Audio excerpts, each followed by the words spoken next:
Today, we're going to dive into something pretty cool, a whole cultural season that's all about getting ready for one of the biggest celebrations in the world. Okay, so let's set the scene.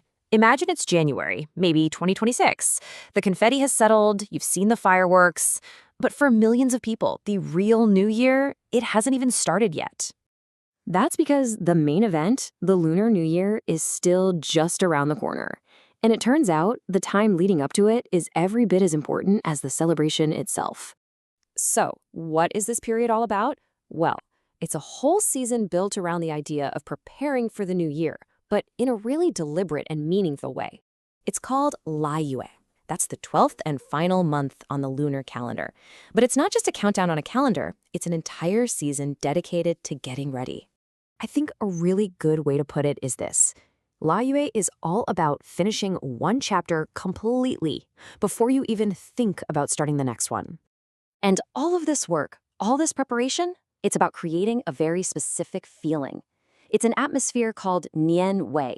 You know, it's that buzz in the air, the smells coming from the kitchen, the sight of a clean house. It's the spirit of the new year, and you can feel it building day by day.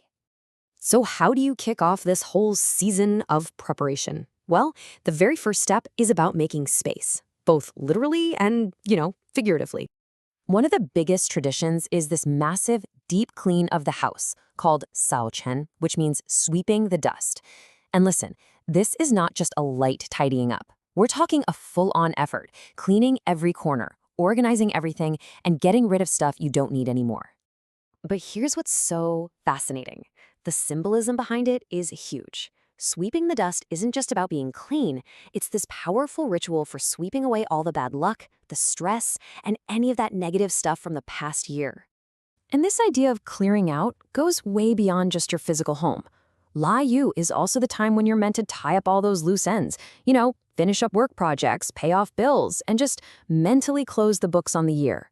This really points to a core cultural value, this idea of completion. The logic is simple, right? You can't really embrace a new beginning until the old cycle is properly and completely finished. Okay, so once all the old has been cleared out, it's time to start building the new. This is where that Nian, that awesome New Year feeling, really starts to ramp up. The markets just come alive. They're packed with people shopping for nianhua, or New Year goods. And this is everything from special snacks and candies to all the festive decorations and gifts for your family. And again, this isn't just a shopping trip. Every single item you buy is like another little building block for the big celebration. It's an act of creating readiness, of getting everything in place for the new year. Of course, food is a massive part of this. Historically, Làyuè was the time to preserve foods for the festival season. That tradition is still alive and well today. People are making things like cured meats, pickled vegetables, and all these special holiday snacks that you really only see this time of year. Because when it comes right down to it, making all this food is about so much more than just eating. It's about crafting these dishes that connect generations, that bring back memories, and that bring the whole community together. And that sense of connection, it just keeps building from there. See, Làyuè isn't just about getting ready for the future. It's also deeply, deeply connected to the past. For a lot of families, this season involves rituals to honor their ancestors. It's a moment to remember where you come from, to express gratitude for the year you've just had, and to acknowledge everyone who came before you. But that focus on connection extends to the living, too. Làyuè is a really social time. You visit people, you reach out to friends and relatives you might not have seen in a while, and you intentionally make an effort to strengthen those bonds before the new year officially kicks off.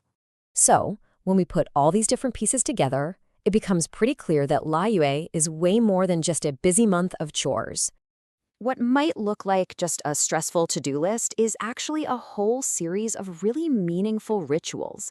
What seems like rushing around is actually a very conscious and deliberate act of preparation. It's really the difference between just getting things done and actively creating an atmosphere of renewal. And that right there is the real magic of Làyuè. It takes these ordinary activities, cleaning, shopping, cooking, and it elevates them. They become these powerful symbolic acts of starting fresh.